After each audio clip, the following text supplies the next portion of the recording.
बारे में। बिना नेत्र के संसार मानी नहीं रखता, बिना आंख की ये दुनिया मानी नहीं रखती। दुनिया उसी के लिए मानी रख रही है जो देख रहा है और जिसको दिख रहा है। ठीक है ना। ये जो इमेज है ना, इसको जरा सा एक बार देख लीजिए, इससे रिलेटेड एक सवाल आता है। ठीक है ना। ये प्रिज्म है, ये व्हाइट रे है, यानी श्वेत प्रकाश कहते हैं, और इधर जो है वो विभिन्न प्रकार के जो है रंग बाहर निकलते हैं। ठीक है, चलिए हम शुरू करते हैं। पहला सवाल है, मानव नेत्र के किस भाग पर किसी वस्तु का प्रतिबिंब बनाते हैं? मानव नेत्र में आखिर कौन सा भाग है जिस पर किसी वस्तु का प्रतिबिंब बनता है? पहले समझ लीजिए इसमें लिखा क्या क्या है। कॉर्निया है, परितारिका है, पुतली है, रेटिना या दृष्टिपटल है। कॉर्निया किसे कहते हैं? कॉर्निया ये जो गोल गोल गोल काला काला काला, ठीक है। फिर परितारिका है, पुतली किसे कहते हैं? पुतली ऊपर वाले हिस्से को। और रेटिना या दृष्टिपटल किसे कहते हैं? आंख के सबसे पीछे वाले भाग को। तो आंसर तो मैंने आपको दे ही दिया। और वैसे अगर आपके समझ में आया है तो कमेंट में लिख दीजिए, जल्दी से लिखिए, जल्दी जल्दी एकदम फटाफट लिखिए। तो क्या आपको क्या लगता है क्या आंसर हो सकता है?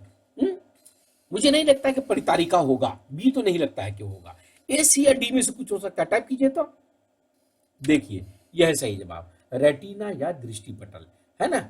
समझते हैं ना, दृष्टिपटल पीछे में है। कहाँ है? पीछे में, आंख के सबसे पिछले भाग में। तारों के टिमटिमाने की व्याख्या किस सिद्धांत पर आधारित है?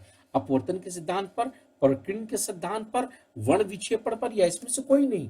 पहले समझिए तारों का टिमटिमाना क्या है।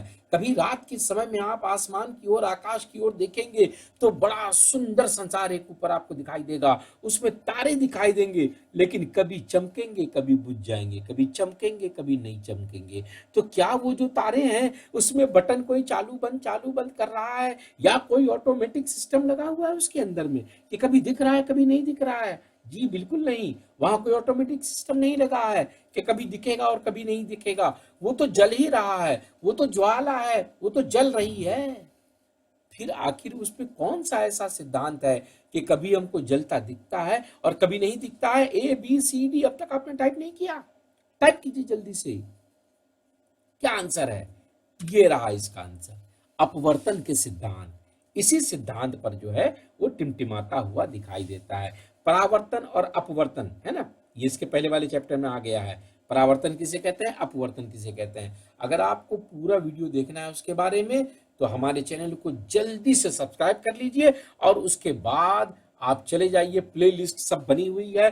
मैथ भी पढ़ेंगे आप, साइंस भी पढ़ेंगे, है ना, एनएलएच की जो हिंदी है वो भी पढ़ेंगे, और यदि उर्दू पढ़ना चाहें तो वो भी पढ़ेंगे। और अगर आप चाहते हैं कि 5 सेट हमारे पास है, आपको संस्कृत चाहिए या वो जो दूसरी वाली हिंदी आती है 10th वाली वो चाहिए, या 8 की हिंदी जो एनएलएच वाले बच्चे पढ़ते हैं, जो मैथिली लेते हैं या उर्दू लेते हैं वो चाहिए, या उर्दू चाहिए, या साइंस चाहिए, या एसएसटी चाहिए, या गणित चाहिए, इसका 5-5 सेट का पेपर जो है वो हमारे पास उपलब्ध है। डिजिटली भी है और फिजिकली भी है। आपको कैसा चाहिए, है ना?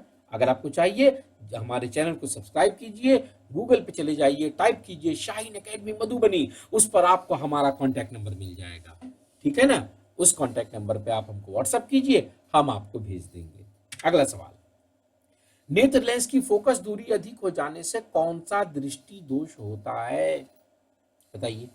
नेत्र लेंस की फोकस दूरी अधिक हो जाने से, देखिए फोकस दूरी अधिक हो गई, बात समझ रहे हैं ना, दूरी अधिक नहीं हो गई, फोकस दूरी अधिक हो गई, तो कौन सा दृष्टि दोष होगा? ए निकट, बी दूर, सी जरा, और डी इसमें से कोई नहीं। ये ऑप्शन जो है बिल्कुल ही अजीब होता है, इसमें से कोई नहीं। ऐसे कैसे कोई नहीं? कोई तो होगा, निकट होगा, दूर होगा, जरा होगा। जरा मुझे नहीं लगता है, जरा जरा नहीं, ये नहीं लगता मुझे। निकट या दूर में कुछ हो सकता है, टाइप कीजिए ए बी सी डी, क्या बताते हैं आप, क्या लगता है आपको, क्या आंसर हो सकता है इसका? ए बी सी या डी?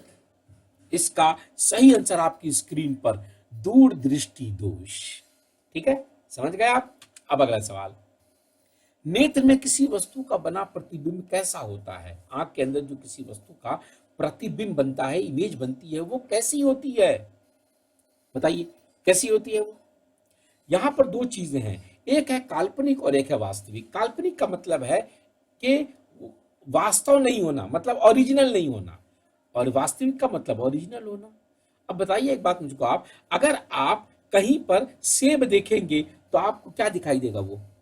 अगर सेब देखेंगे तो आपको क्या कद्दू दिखाई देगा, कदीमा दिखाई देगा, हैं? सेब देखेंगे तो क्या आपको खीरा दिखाई देगा? नहीं। सेब देखेंगे तो सेब दिखेगा, लेमू देखेंगे तो लेमू दिखेगा, आम देखेंगे तो आम दिखेगा, और अगर कदीमा देखेंगे तो कदीमा दिखेगा। तो मतलब क्लियर है कि इनमें जो भी बनती है वो वास्तविक बनती है, लेकिन ये कह रहा है उल्टी बनती है। बिल्कुल सही कह रहा है। अब आपको ये फैसला करना है छोटा या बड़ा। देखिए मैंने छांट दिया, ए और बी तो होगा ही नहीं। सी और डी में देखिए आप क्या हो सकता है, जल्दी से देखिए, टाइप कीजिए कमेंट में जल्दी से, सी और डी में क्या हो सकता है, सी और डी में क्या हो सकता है।